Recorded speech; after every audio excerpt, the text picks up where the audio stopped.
Vamos já procurando nos harmonizarmos, nos interiorizarmos para fazermos a nossa prece. Deus querido Pai, Jesus amigo e mestre, agradecidos estamos, Senhor, por mais esta oportunidade que estamos tendo de ampliarmos os nossos conhecimentos sobre as leis de Deus à luz da doutrina espírita. Que essa reunião transcorra em clima de muito aprendizado para todos nós e que as nossas irmãs que farão uso da palavra recebam a inspiração desses amigos espirituais que por certo aqui se encontram. Obrigada, Senhor. Graças a Deus e que assim seja. E com vocês, Cristina, para dar início aí à palestra de hoje. Boa noite a todos. É sempre muito bom estarmos juntos para estudarmos, né, a respeito da doutrina que tanto tem a nos acrescentar e a nos ajudar a passar pela nossa oportunidade aqui na Terra da melhor maneira possível, né? Eu começo com essa imagem aí que fala o seguinte: a zona de conforto é um lugar bonito, mas nada cresce por lá. Porque o que é a zona de conforto, né? Boa ou ruim, o jeitinho que a gente é hoje, a gente conhece, então a gente está acostumado. Então a gente fica confortável por estar em determinadas situações, mesmo que elas não sejam muito boas, né? Mas lá nada cresce. Então é preciso que a gente, os espíritos, na outra vez que eu estive aqui, né, no Cristo Consolador, eles nos colocam, né? O primeiro ensinamento é amai-vos e o segundo, instruí-vos. Então, vamos nos instruir, nos esclarecer na doutrina espírita, para que a gente possa estar mais apto, mais seguro para também, né, amar melhor, estar melhor nessa situação que a gente está hoje aqui no mundo. Então, vamos relembrando aqui os princípios básicos da doutrina espírita, né? Primeiro, a existência de Deus, que é a inteligência suprema, causa primária de todas as coisas. Ele é eterno, é imutável, é imaterial, é único, todo-poderoso, soberanamente justo e bom. Também a existência e sobrevivência do espírito, né? Somos eternos, somos imortais. A reencarnação, que vem nos dizer que através de diversas oportunidades nós estamos num aprendizado que nos vai levar rumo à perfeição, porque nós fomos criados simples e ignorantes. A comunicabilidade dos espíritos e a pluralidade dos mundos habitados. Hoje eu escolhi falar um pouquinho sobre a comunicabilidade dos espíritos, porque às vezes isso é confuso para a gente, às vezes causa temor. Existem pessoas que dizem assim: eu não quero saber de espiritismo não, porque esse negócio de espírito se comunicar com a gente, isso eu não quero isso não. Tem medo e acha que por ter medo e não querer conhecer é o suficiente. Isso é coisa deles lá. Aqui não tem nada disso, né? Ou muitas vezes aqui é só o Espírito Santo, aqui é só, né? É Deus, é Pai, o Filho e o Espírito Santo. Lá tem esse negócio de espírito, então estou fora. Mas não é bem assim, né? A verdade é a verdade onde quer que estejamos. As leis de Deus são leis, né, imutáveis e universais. Então não adianta não querer saber. É melhor querer saber e saber como lidar com isso, né?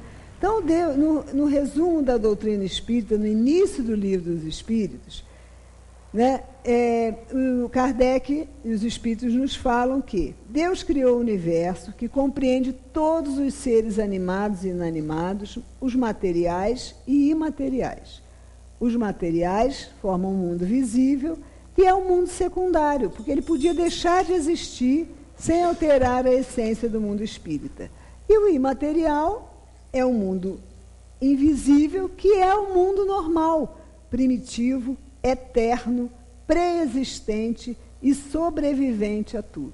Então, esse é o primeiro ensinamento que a gente realmente tem que abrir a mente para entender isso. O verdadeiro mundo é o mundo invisível. Não é esse em que a gente se apega tanto e que a gente quer tanto vencer e estar bem na fita, né? Aqui nesse mundo. A gente tem que querer vencer e estar bem neste outro, que é o mundo que é eterno, né? É a nossa verdadeira morada. E aí ele nos esclarece também que o espírito, ele é um ser real, não é abstrato. E em certos casos pode ser apreciado pelos nossos sentidos, da visão, da audição e do tato. Os espíritos residem temporariamente no invólucro perecível, e essa destruição desse invólucro perecível o restitui à liberdade. E ele preserva, então, a sua individualidade. Também não tem isso de o espírito volta para o todo, vai fazer parte de um todo. Não existe isso. Nós somos espíritos e temos nossa individualidade, né? Então a gente vem, encarna, né, nesse invólucro material que é perecível e que, porque a nossa visão é muito limitada e porque somos inferiores, para a gente isso aqui é o que existe de real, é o que existe de verdadeiro. Mas os espíritos nos mostram e nos provam que essa é apenas uma passagem, né? Então nós somos o homem encarnado, temos nosso corpo, o nosso espírito, que a gente chama de alma quando está encarnada, e o perispírito, que é um liame semimaterial. Esse perispírito é um corpo etéreo, que ele pode se tornar visível e tangível. Por isso, os espíritos podem se tornar visíveis e a gente pode tocá-los, porque eles estão com o perispírito. Eles não têm o corpo, mas eles têm o perispírito. As qualidades do espírito são as qualidades da alma. E os espíritos pertencem a diferentes classes. Eles não são iguais nem em poder, nem em inteligência, nem em saber, nem em moralidade. Então não é porque está lá do outro lado que virou santo e que está tudo ótimo, tudo bem lá no céu, né, tocando harpa. Não é nada disso. Existe uma escala infinita aí. Não pertencem, os espíritos também não pertencem eternamente à mesma ordem. Eles são submetidos à lei do progresso, passando pelos diferentes graus da hierarquia espírita. Assim como nós, né, também, espíritos encarnados, estamos sujeitos a essa lei do progresso. O melhoramento se dá pela encarnação.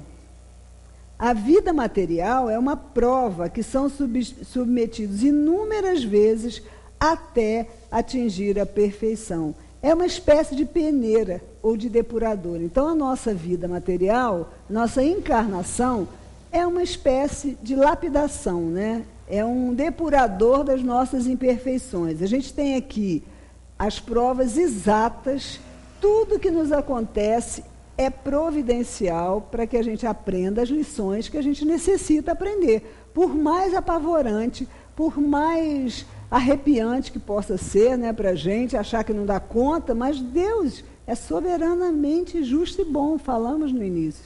A gente só vive e só vivencia aquilo que a gente tem condição de superar. A gente não bota uma criança de jardim de infância para aprender pós-graduação de física e química, porque ela não teria a menor condição de entender aquilo. Então a gente tem as lições de acordo com a nossa evolução.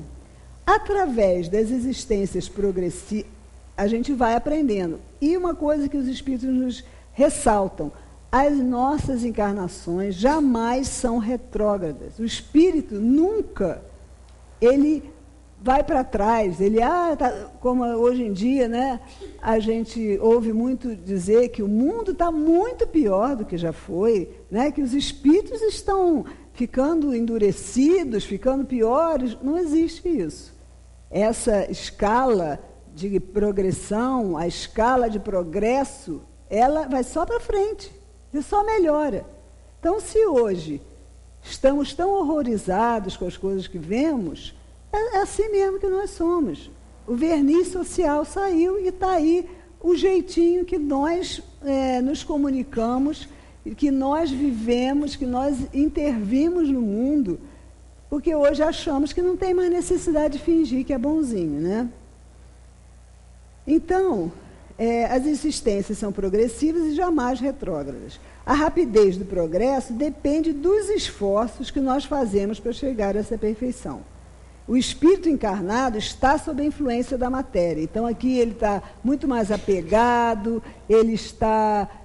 esquece, né? Tem o véu do esquecimento. Então, aqui ele tem uma visão limitada das suas existências. Mas os espíritos nos alertam que, se conseguimos manter um foco do que nós queremos nessa encarnação e superamos essa influência, né, da matéria pela nossa elevação e purificação, nós ficamos mais próximos dos bons espíritos. Se nós nos entregamos, nos deixamos dominar pelas nossas paixões, e a gente tem alegria, tem satisfação nesses apetites grosseiros, nas coisas que o mundo fica mostrando para a gente como numa vitrine, que aquilo é que é bom, que aquilo é que é ótimo, se a gente se deixa levar, nós ficamos mais próximos, então, dos espíritos impuros. É uma questão de sintonia. Os espíritos que não estão encarnados, os espíritos errantes, né, porque eles estão na erraticidade, eles não ocupam nenhuma região determinada ou circunscrita.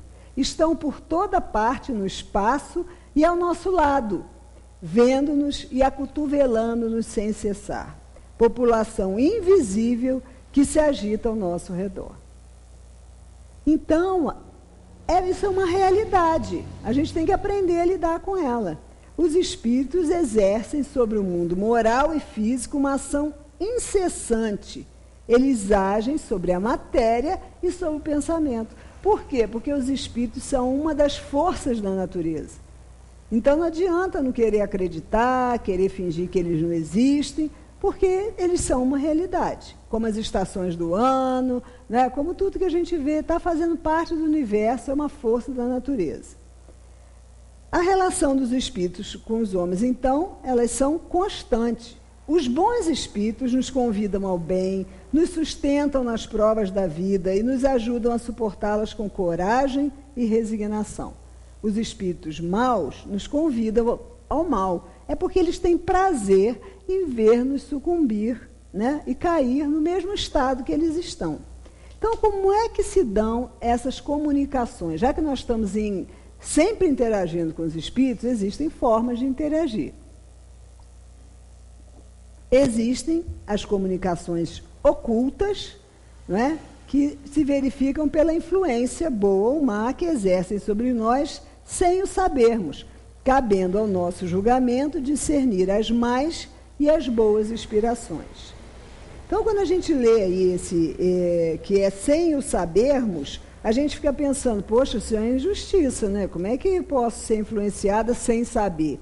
Aí eu estou sendo levada, estou sendo dirigida e eu não tenho nada com isso. Engano, ledo engano.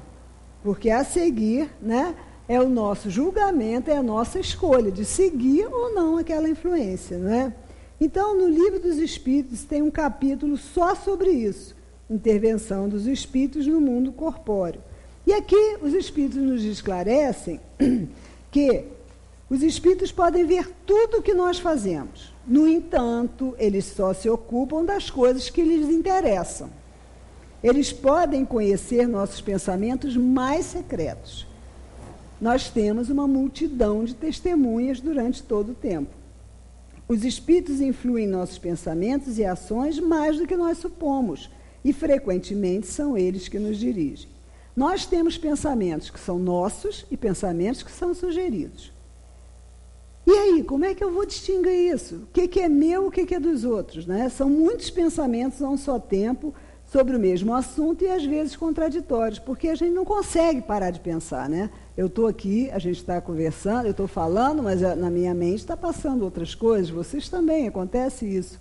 E como é que eu distingo o que é meu e o que não é? Então, eles lá no 461, na pergunta 461, é exatamente isso. Como distinguir os nossos próprios pensamentos dos que nos são sugeridos? Quando um pensamento vos é sugerido, é como uma voz que vos fala. Os pensamentos próprios são, em geral, o que vos ocorre no primeiro impulso. De resto, Não há grande interesse para vós nessa distinção, e é frequentemente útil não o saberdes. O homem age mais livremente, se decidir pelo bem, o fará da melhor vontade. Se tomar o mau caminho, sua responsabilidade será maior. Então, geralmente, são esses primeiros pensamentos que a gente tem, que são os legitimamente nossos. Depois, no 466, por que Deus permite que os espíritos nos incitem ao mal? Os espíritos imperfeitos são os instrumentos destinados a experimentar a fé e a constância dos homens no bem. Tu, sendo espírito, deves progredir na ciência do infinito, e é por isso que passas pelas provas do mal para chegar ao bem. Nossa missão é de colocar-te no bom caminho, e quando mais influências agem sobre ti, és tu que as chamas, pelo desejo do mal, porque os espíritos inferiores vêm em teu auxílio no mal quando tens a vontade de o cometer. Eles não podem ajudar-te no mal, senão quando tu desejas o mal. Se és inclinado ao assassínio, pois bem, terás uma nuvem de espíritos que entreterão esse pensamento em ti, mas também terás outro que tratarão de influenciar-te para o bem, o que faz que se reequilibre a balança e te deixe senhor de si. Então, não tem essa injustiça de que, coitadinho da gente que está aí influenciado e não sabe escolher. Sabemos sim. A gente entra, a gente chama, na maioria das vezes, nós é que chamamos as nossas companhias espirituais e decidimos quais serão elas, né? No item 469, por que meio se pode neutralizar a influência dos maus espíritos? Fazendo o bem e colocando toda a vossa confiança em Deus, repelis a influência dos espíritos inferiores e destruís o império que desejam ter sobre vós. Então está aí, fazendo o bem. Guardai-vos de escutar as sugestões dos espíritos que suscitem em vós maus pensamentos, que insuflam a discórdia e excitam em vós todas as más paixões.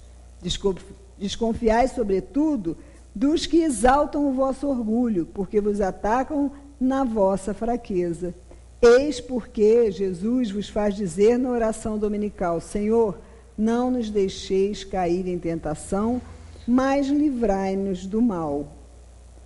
E aí, segue aí falando, nesse capítulo a gente pode ter bastante esclarecimento sobre isso, que a Valerinha vai falar depois, tá? Então, essas são as comunicações que elas são ocultas, que é uma influência que a gente recebe, tá? Tem as comunicações ostensivas, que elas podem ser espontâneas ou evocações, né? Essas comunicações ostensivas, elas se realizam por meio da escrita, da fala ou de manifestações materiais, na maioria das vezes, através dos médiuns que lhes servem de instrumentos. Então, o que é médium, né? No livro dos médiuns, lá no capítulo... Cadê o livro dos médiuns? Capítulo 14. O que os espíritos nos definem como médium? Toda pessoa que sente a influência dos espíritos em qualquer grau de intensidade é médium. Essa faculdade é inerente ao homem. Por isso mesmo, não constitui privilégio e são raras as pessoas que não a possuem, pelo menos em estado rudimentar. Então, somos todos médiuns. Todos temos essa capacidade de nos comunicarmos, né, com os espíritos. Daí, mais um alerta para que a gente, através dessa faculdade que é inerente ao homem, saiba lidar para que a nossa vida seja mais tranquila, para que a nossa vida seja mais consciente, né? Não é um privilégio, são raras as pessoas que não possuem, né? Agora, não se revela essa mediunidade da mesma maneira para todos. Cada um na sua intensidade, e às vezes a pessoa tem mais aptidão para um tipo de mediunidade que para outro, né? E quais são as principais variedades dos médiuns? Os médiuns de efeito físico produzem fenômenos como os movimentos dos corpos inertes, os ruídos, aparições. E dentre esses de efeito físico, nós temos os facultativos, que eles têm consciência que eles têm esse poder e produzem fenômenos pela própria vontade. São raros os que produzem grandes efeitos, como transportar, né, objetos pesados pelo ar, aparições. Isso tudo é muito mais complicado e exige da mediunidade do médium seja um aparelho preparado para isso, né? E os médios, o que é mais fácil da gente ver são ruídos, pancadas, rotação de um objeto, um barulho. Isso é mais comum da gente ver. Mas tudo no universo tem sua utilidade. Tá? Esses médios de efeito físico existiam em maior quantidade quando foi importante que a gente atentasse que existe um mundo invisível. Hoje tem menos, não é? Existem os médios sensitivos, que são as pessoas capazes de sentir a presença dos espíritos por uma vaga impressão, uma espécie de arrepio, que elas mesmas não sabem o que seja. É uma variedade que não apresenta um caráter bem definido. Todos nós somos sensíveis a isso, né? Tem os que podem ouvir, tem aqueles que falam, né? Tem aqueles que veem, tem aqueles que são sonambúlicos, são os sonâmbulos, que ele age por influência do próprio espírito dele. A sua alma, nos momentos em que se emancipa, através do sono, através da hipnose, ela abre, né, além dos 5 sentidos, e em alguns momentos pode demonstrar uma sabedoria e uma perspicácia que, quando está no estado de vigília, não apresenta. E por que os sonambúlicos podem ser considerados médios? Porque nesse estado ele pode ver um outro espírito e se comunicar com esse espírito, descrever o espírito. Inclusive, no livro dos médiuns existe um exemplo de um rapaz entre 14 e 15 anos que era sonâmbulo e que era de pouca instrução, uma pessoa rude, mas quando estava num estado sonambúlico, ele demonstrava grande sabedoria. E uma vez atendendo a um doente, ele descreveu com precisão o diagnóstico do que a pessoa estava sentindo. E quando foi perguntado, e o remédio? O remédio eu não posso dar porque meu anjo doutor não está aqui. Quer dizer, tinha um espírito que estava junto e que era quem medicava. No caso, ele só pôde dizer, né, como que ele estava vendo as coisas. Os médiuns curadores, que têm o dom de curar pelo toque, pelo olhar, pelo gesto, sem medicação, é a força magnética, né, que a pessoa já possui, que é aumentada pelos espíritos. Tem os que fazem a escrita direta, quer dizer, você botar um papel num canto e aparecer escrito. É muito raro, porque não há necessidade disso. Que utilidade tem isso hoje? Para provar que os espíritos existiam, havia, mas hoje não. E tem os que escrevem, né? Os que escrevem mecanicamente, quer dizer, o espírito pega e vai escrevendo pela mão da pessoa, sem a pessoa ter consciência do que está escrevendo. Esse é um médium mecânico. Existem os intuitivos, que eles recebem através do seu cérebro, filtram e escrevem o que o espírito quer ou não, né? Dependendo se eles acharem que deva ou não. E os semimecânicos, que ele sente a mão impulsionada, sem que seja da vontade dele, mas ao mesmo tempo ele tem consciência do que ele está escrevendo. Os intuitivos e os semimecânicos são mais comuns, né? Também se fala dos médiuns inspirados, que é da influência, e dos pressentimentos. O pressentimento é uma vaga intuição de acontecimentos futuros. Agora, tem uma nota muito importante aqui no livro dos médiuns que diz que a visão, esse de pressentimento, a visão espiritual do encadeamento dos fatos, que apesar disso não se processa fatalmente, pois a cadeia de fatos decorre sempre no plano humano das decisões do livre-arbítrio. E na conclusão do Livro dos Espíritos aqui, eles nos explicam isso, que o Espiritismo veio, primeiro, para nos mostrar, né, derruba de uma certa forma o materialismo, porque ele mostra que existe esse mundo espiritual. E, de outra forma, ele nos faz ter clareza da nossa destinação, o que a gente está fazendo aqui, desmistifica os medos que a gente tem, né? Consola de saber que os nossos entes queridos estão vivos e que todos nós ficaremos bem. Podemos não estar bem agora, mas ficaremos bem. E aquele toque que é imenso o tempo todo na doutrina é: evoluam, aprendam, amem, porque é só através do amor e do bem que a gente vai chegar mais fácil, menos arranhado, menos sofrido, à nossa destinação. E para não tomar o tempo da Valéria aí, eu trouxe 2 slides para finalizar, um que fala isso, né? Lembre-se dos 3 R's: respeito por si próprio, respeito ao próximo e responsabilidade pelas ações. E o outro que nos fala... Não, esse não, peraí que eu errei. Então é esse aqui, né? Nossa vida é uma constante viagem, a paisagem muda, as pessoas mudam, as necessidades se transformam, mas o trem segue adiante. A vida é o trem, não a estação. Então é mais uma vez uma chamada que a doutrina nos dá de sairmos da nossa zona de conforto, sairmos da estação e seguirmos viagem.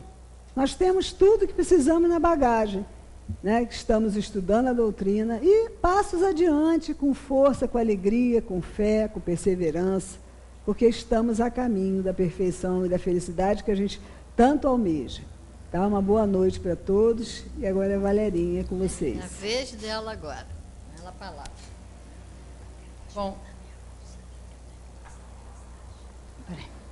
boa noite a todos. E eu estou achando graça aqui do videozinho que a Cristina, antes de começar, falou assim: ah, não, olha, eu trouxe um vídeo ali que vai a ver com uma leitura que nós vamos fazer aqui no Livro dos Médiuns. E, né, a gente está sempre conectado. E esse tema que a gente está trazendo hoje, a gente já... na quarta-feira, né, na nossa reunião mediúnica, a gente estava conversando e a gente está lendo exatamente 2 itens que eu vou ler aqui do Livro dos Médiuns, no capítulo que fala sobre a obsessão. E enquanto eu estava lendo, né, enquanto a gente estava lendo na quarta-feira, eu falei: isso aqui é interessante para levar para domingo. Aí eu estava do lado da Cristina sentada, a Cristina olhou, pensou a mesma coisa, nós pensamos a mesma coisa, depois a gente verbalizou: nossa, pensei em falar nisso. Falei: mas deixa que eu vou falar. E aí ela falou assim: não, a gente fala sobre isso. Aí até ela estava falando da questão ali do Livro dos Espíritos, a 466, eu já tinha notado, ainda mostrei a Ângela aqui, né, para a gente ver como a gente está sempre conectado aqui, e graças a Deus conectado para o bem, né, que a gente está tentando fazer a nossa parte, a gente é muito ajudado. Claro, todos nós passamos por momentos de dificuldades, de aflições, né? Cada um sabe onde o seu calinho aperta. Não tem ninguém que pode dizer: ah, não dói aqui, não estou com problema ali. Todos nós estamos aí enfrentando, né, essa realidade que é do plano físico, que é do plano material onde a gente vive. E aí, na terça-feira, a gente vem, sempre nos nossos estudos à noite, a gente vem tratando disso, né? Quem frequenta o estudo sabe que a gente sempre está tratando de assunto, mas vira e mexe a gente a coisa vai para esse lado da influência que a gente sofre, como disse a Cristina, do plano espiritual, né, dos desencarnados. Porque, na verdade, esse convívio, essa interação que a gente tem com os espíritos, de uma forma geral, que quando a gente fala espírito, a gente está falando, né, de nós que estamos aqui, porque eu sou um espírito, a Ângela é um, a Cristina é outra, nós somos espíritos. Então, esse convívio, né, essa interação, a gente tem com espíritos. Estejam eles encarnados, como nós estamos aqui no momento, ou já se encontrem no plano espiritual. Isso é natural. Eu sempre falo isso na terça-feira, né? Isso não é o extraordinário. Não, isso é o ordinário. Isso é da ordem, é da lei, essa convivência. Nós estamos aqui momentaneamente encarnados, mas há toda uma população no planeta que está desencarnada. E essa convivência, ela é constante. E, como disse a Cristina, não adianta querer fugir disso, se esconder debaixo da cama ou em algum outro lugar, que não adianta. Isso é da lei, isso é uma lei divina, essa interação. E nós crescemos muito nessa convivência. Então, não é o fato da gente querer saber ou não, não quero me meter com isso, que isso é coisa de espírito, que nós vamos deixar de sofrer essa influência e que nós vamos ter que conviver, né? E o Espiritismo veio com certeza para nos mostrar aí essas regras, essas leis que vão reger tudo isso, que vão reger essa relação. Então, se a gente está tendo a oportunidade de conhecer, a doutrina espírita, de saber disso, saber dessa influência, que nós influenciamos o plano espiritual e que os desencarnados também nos influenciam, melhor para nós. Mas não é para a gente achar que está em desvantagem em relação ao nosso irmão. Não, nós temos mais responsabilidade, né? E aí muita gente também não quer, né? Vem um pouco, o espiritismo é lindo, nossa, mas tem que ter tanta responsabilidade, tem que estar tem que ter tanta atenção, estar tão alerta, né? Orai e vigiai, já era uma recomendação, ó, que Jesus já nos ensinou há muito tempo. E aí eu escolhi 2 itens aqui no Livro dos Médiuns, como eu já disse, que é o capítulo, para quem tem o Livro dos Médiuns, muito interessante, que é o capítulo 23, que fala da obsessão. E aí nós vamos ler 2 exemplos aqui práticos, realmente, que aconteceram, que foram relatados aqui no Livro dos Médiuns, para a gente ver que essa influência, nós pensamos às vezes, mas essa influência só sofre quem é muito mal, né, um criminoso, como a gente viu ali na questão do Livro dos Espíritos, né, uma pessoa que é inclinada ao assassinato ou a outras paixões, sempre vai ter aqueles espíritos junto ali, incentivando, querendo realmente colocar um pouquinho de aquelas paixões que já são nossas. Mas aqui a gente vai ver, e aí entra naquela questão ali da fofoca, né, da maledicência. Aí a gente vai ler a primeira dessas questões aqui, ó. A questão 252 desse capítulo. As imperfeições morais do obsedado são frequentemente um obstáculo à sua libertação. Eis um notável exemplo que pode servir para a instrução de todos. Desde alguns anos que várias irmãs vinham sendo vítimas de atos estranhos de depredação. Suas roupas eram continuamente espalhadas por todos os cantos da casa e até mesmo pelo telhado. Eram rasgadas, cortadas e crivadas de furos, por mais cuidados que tivessem em guardá-las sob chaves. Essas senhoras, isoladas numa pequena cidade provinciana, jamais tinham ouvido falar de espiritismo. A primeira ideia que tiveram foi, naturalmente, a de estarem sendo vítimas de brincadeiras de mau gosto. Mas a persistência dos fatos e as precauções que tomavam afastaram essa ideia. Só muito tempo depois, graças a algumas indicações, acharam que deviam dirigir-se a nós, procurando saber a causa desses transtornos. Tá ligado aqui, Tana? A causa desses transtornos. E os meios, se possível, de lhes dar um fim. A causa estava bem clara, mas o remédio era mais difícil. O espírito que assim se manifestava era evidentemente malfazejo. Mostrou-se na evocação de grande perversidade e inacessível aos bons sentimentos. A prece, porém, parecia exercer sobre ele uma boa influência. E a gente aqui faz um link aí com a palestra da semana passada, que o Washington falou muito bem aqui sobre a prece, como é que é importante a prece para todos nós, para esses espíritos também, como a gente viu aqui. Ele era mau, era um espírito mau, mas a prece, né, o amor, a sinceridade ali para ajudá-lo, realmente mexiam com ele, né, com aquele espírito, exerciam sobre ele uma boa influência. Mas após algum tempo de descanso, as depredações recomeçaram. Eis a respeito o conselho dado por um espírito superior. O que essas senhoras têm de melhor a fazer é rogar aos seus espíritos protetores que não as abandonem. E eu não tenho melhor conselho a lhes dar do que o de mergulharem na própria consciência para se confessarem consigo mesmas, examinando se praticaram sempre o amor ao próximo e a caridade. Não me refiro à caridade que dá e distribui, mas à caridade da língua. Isso é um espírito superior falando. Não é a caridade de dar esmola, de dar coisa material, é a caridade da língua. E a gente, né, se assusta ouvindo isso aqui. Porque, infelizmente, elas não sabem contê-la. E, por outro lado, não justificam por seus atos piedosos o desejo de se livrarem de quem as atormenta. Gostam bastante de falar mal do próximo e o espírito que as obseda tira a sua desforra, porque em vida foi para elas um bode expiatório. Basta-lhes sondar a memória para logo descobrirem com quem estão lidando. Isso foi a resposta de um espírito superior falando que isso aí tinha que ser falado para elas.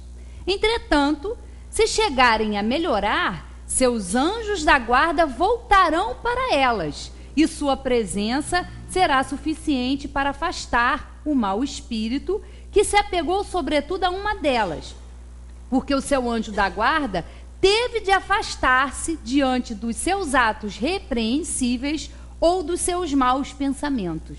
E olha que coisa interessante, porque a gente escuta, né, a gente aprende na doutrina, que o anjo da guarda é um espírito protetor superior a nós, que está aí com a tarefa de nos orientar, de nos instruir, né, de nos ajudar aí a sempre fazer as melhores escolhas.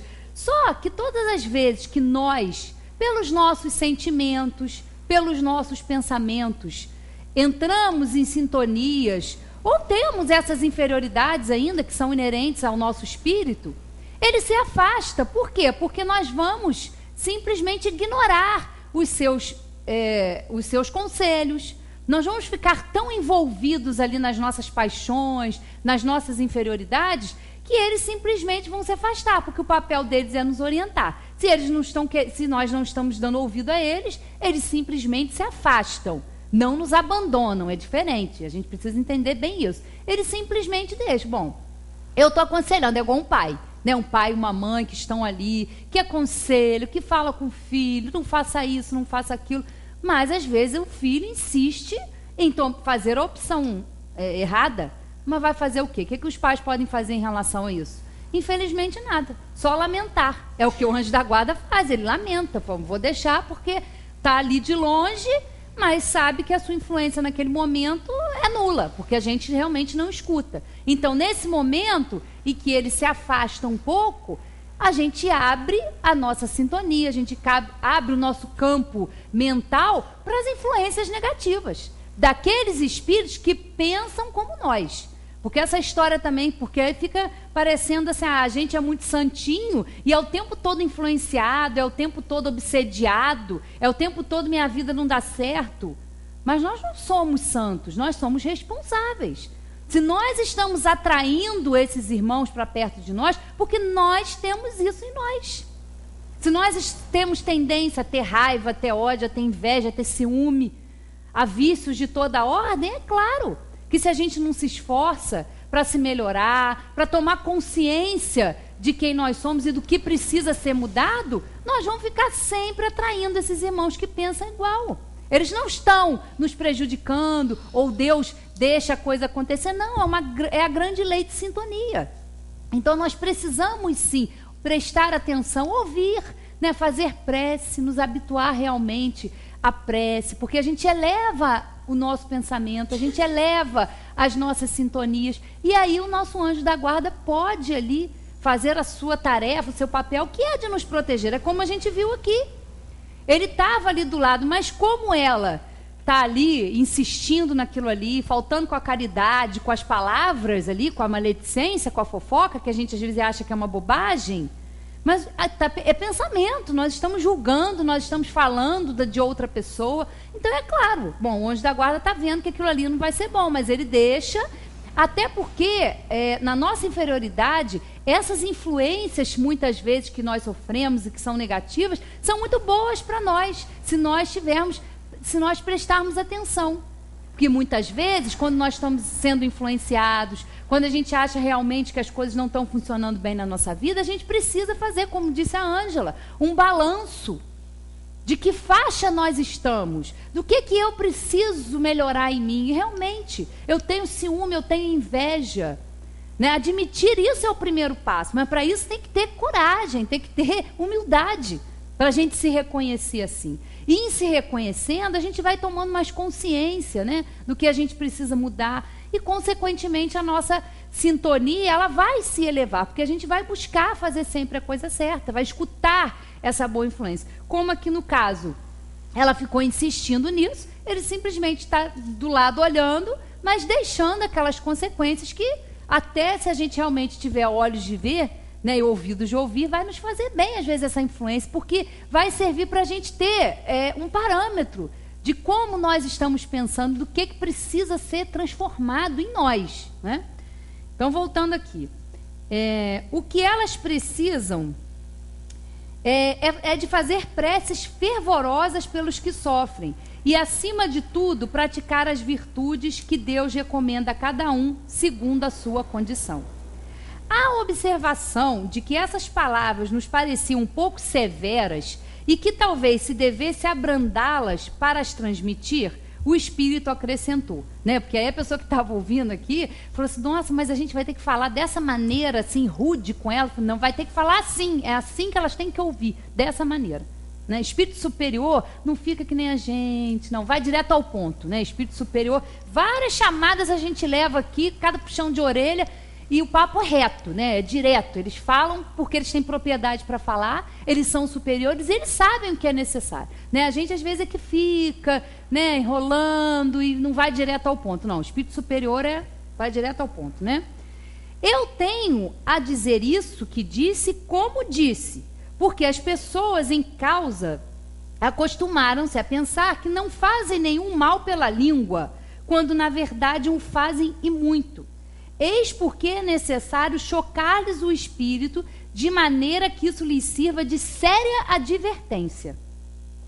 Disso resulta um ensinamento de grande alcance, o de que as imperfeições morais dão acesso aos espíritos obsessores, e de que o meio mais seguro de livrar-se deles é atrair os bons pela prática do bem.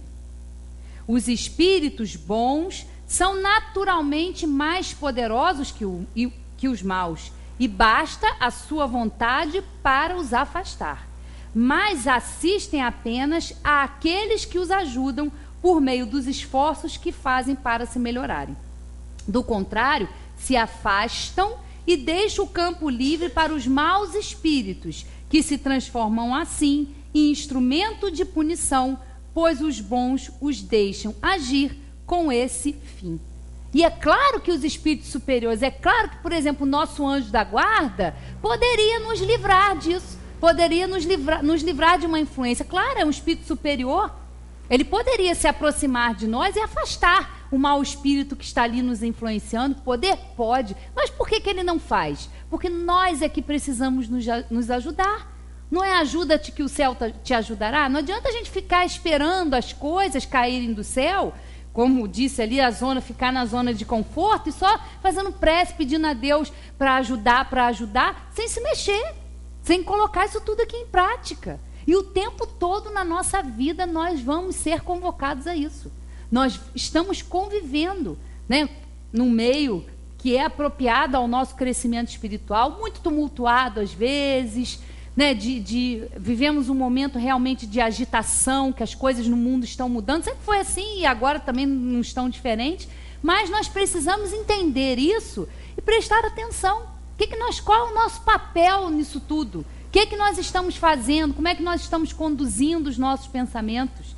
E é claro, o tempo todo, como nós somos inferiores, nós vamos ter esses irmãos convivendo conosco, nos incentivando muitas vezes a fazer o que não deve.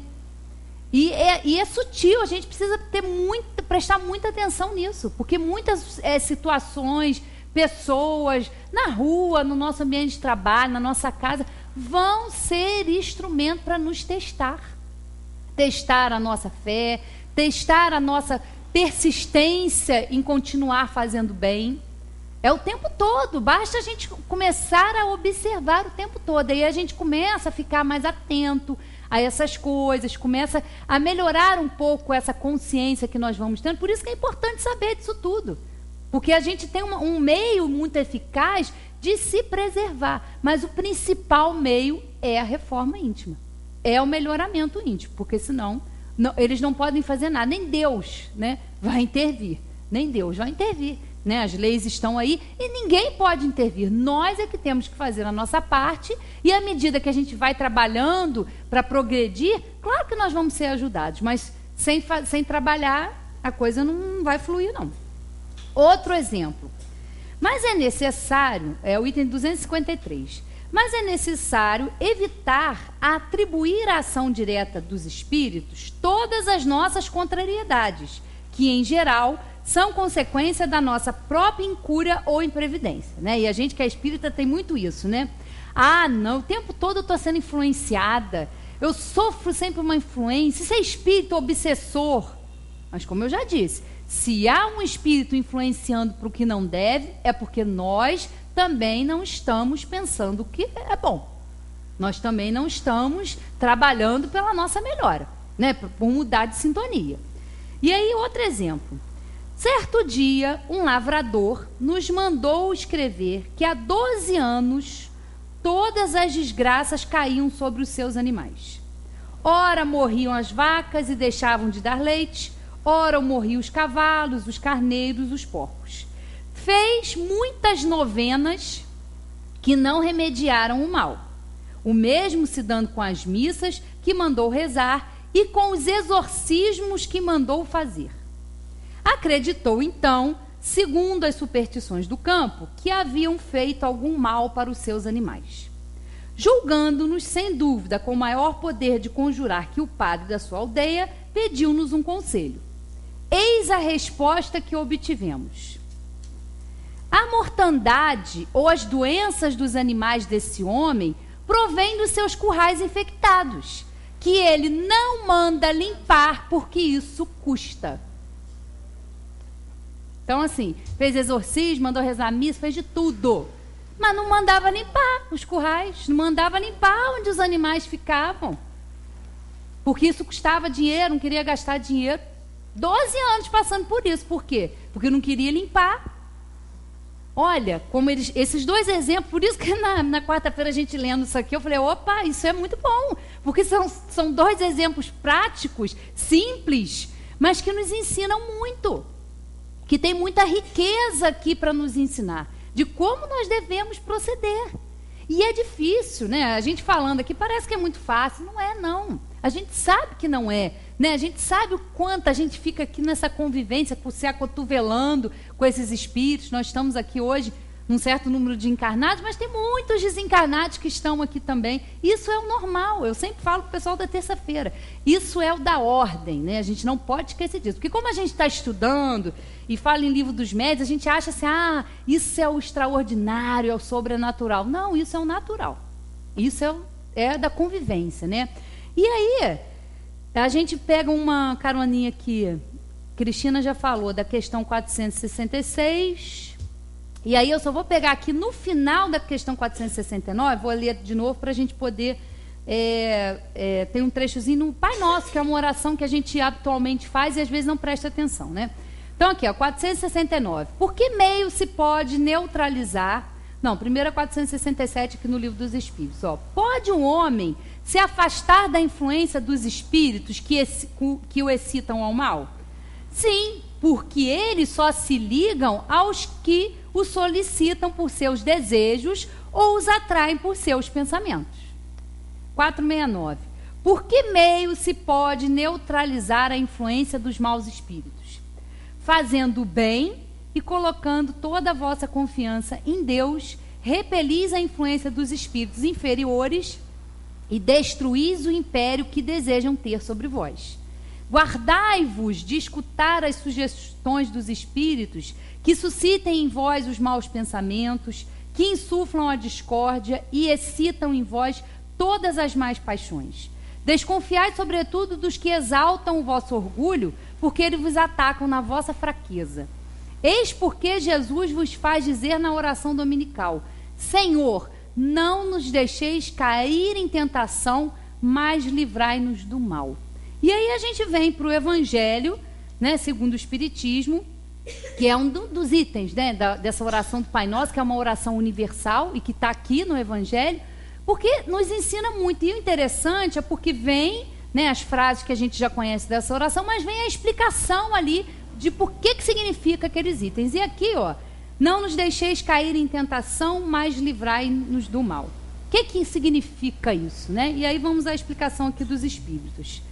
Dai-nos, Senhor, a força de resistir às sugestões dos espíritos maus, que tentem desviar-nos da senda do bem, inspirando-nos maus pensamentos. Mas somos espíritos imperfeitos, encarnados na Terra para expiar nossas faltas e melhorar-nos. Em nós mesmos está a causa primária do mal, e os maus espíritos mais não fazem do que aproveitar os nossos pendores viciosos em que nos entretêm para nos tentarem. É inútil tudo o que possamos fazer para afastá-los, se não lhes opusermos decidida e inabalável vontade de permanecer no bem e absoluta renúncia ao mal.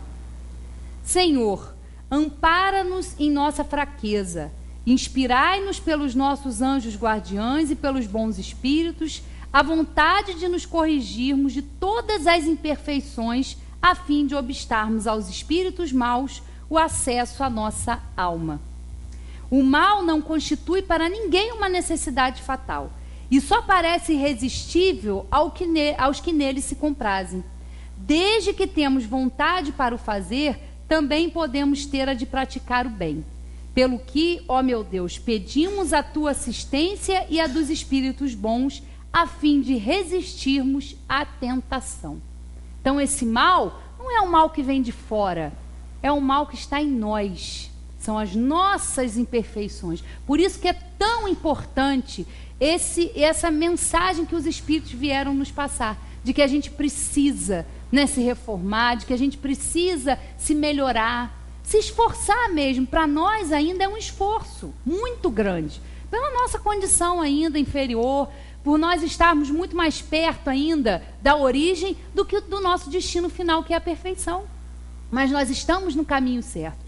E muitas vezes, como disse a Cristina, a gente acha assim, ah, meu Deus, eu não vou dar conta, é tudo muito, mas é tudo na medida certa, né? Basta que a gente, através da fé, através da prece, através da elevação dos nossos pensamentos, a gente consiga ser mais resistente, né? A gente consiga ser mais forte e corajoso para vencer. Não é para vencer ninguém, é para se vencer, né? Obrigada a todos e boa noite.